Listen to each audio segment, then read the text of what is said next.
তুমি কি তাহলে এতদিন আমার সঙ্গে নাটক করেছো? তুমি গরিব নাও? দেখো অনিকা, আমি তোমাকে সবটা বলতাম, এখন যেহেতু জেনেই গেছো তাহলে শোনো। আমি আর কিছু শুনতে চাই না। মা, এই বিয়ে ক্যান্সেল। তুমি ওদের সবাইকে চলে যেতে বলো। তুমি আমার কথাটা বোঝার চেষ্টা করো। থাক।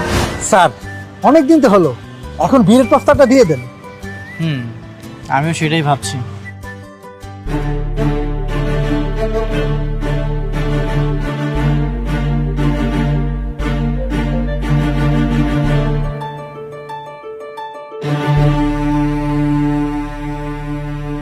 এ কি, আপনি এখানে কেন?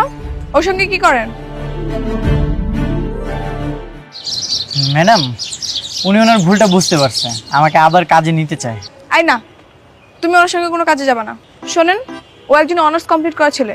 ওর আপনার এসব ধোয়া মোছার কাজ করতে পারবে না। আই, তুমি না করে দাও। না না, আর গাড়ি দেওয়ার কাজ করাবো না। মানে আমার যে কোম্পানি